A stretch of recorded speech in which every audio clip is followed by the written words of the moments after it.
This episode of Chicago PD doesn't just escalate tension. It rips open Voight's past, threatens his present, and sets up a case that might actually break him. If you thought Raymond Bell was just another one-episode threat, think again, because this storyline is quietly becoming one of the darkest and most personal investigations Voight has ever taken on. And if you're watching this, let me know in the comments. Do you think Voight is slipping, or is he just finally being pushed too far? The hour opens with something deceptively simple. The bullpen winding down, officers heading home, and Trudy quietly checking in with Voight. But that calm lasts exactly 10 seconds. Another envelope arrives, another piece of psychological warfare. This one contains a photo of Voight's father, labeled as an abuser, and a message telling Voight to resign. Suddenly, it becomes painfully clear. Whoever's behind these envelopes isn't attacking Voight's career, they're attacking his childhood, his origin, his entire identity. But Voight doesn't even get time to breathe before Imani calls in a disturbance. A terrified woman with someone pounding on her door. Her Ring camera footage shows a young man, bloody, desperate, and running for his life. When Voight and Imani track the trail, it leads to a body, and the victim's mangled hand looks exactly like the signature of Raymond Bell's son from the original case. And that's all Voight needs. He goes straight to Bell's house alone, even with Imani offering backup. Bell opens the door like a man who knows he's untouchable. Calm, smiling, playing innocent. And the moment Voight asks to see his granddaughter Julie, you can feel the shift. Julie is terrified, clearly under Raymond's control, and the whole dynamic is suffocating. If you caught that tension through the screen, I need to know, were you as uncomfortable as I was watching that scene? Back at the precinct, the investigation widens. A victim named Michael had been connected to a street hustler named Romeo, and this leads to a chaotic arrest, a bag full of bloody belongings, and a neighbor who needs a little cash incentive to talk. His statement points back to a silver car, and of course that car matches Raymond Bell's.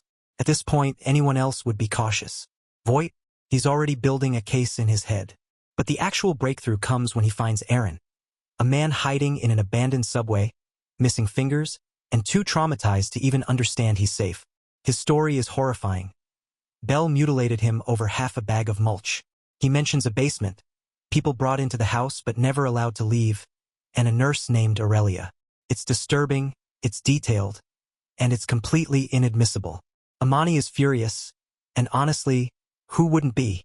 Meanwhile, Julie ends up in the hospital after falling out of a tree, because that's the lie her grandfather forces her to tell.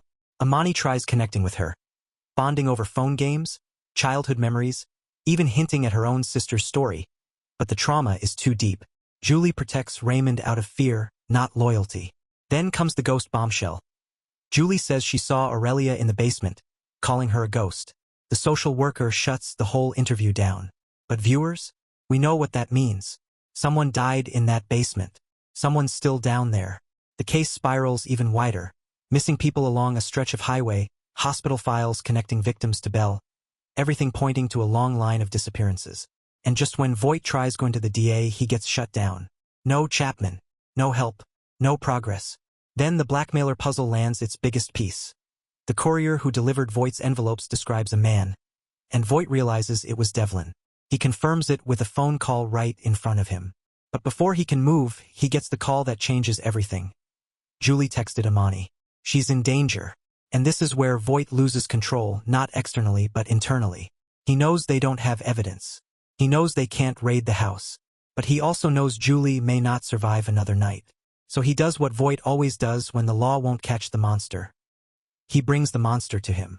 He has Raymond Bell escorted straight into interrogation. Past photos, past evidence, past every breadcrumb meant to provoke him. Because Voight's not just building a case now, he's building pressure. And that's where the episode leaves us. Voight face to face with a narcissistic predator, the blackmailer circling him from the shadows, and a little girl who might not have much time left. If this case doesn't break Voight's control, it's absolutely going to bend it. And before you click away, I want to hear your theories. Who's blackmailing Voight? Is Devlin the mastermind or just a pawn? And do you think Voight is about to cross a line he won't be able to come back from?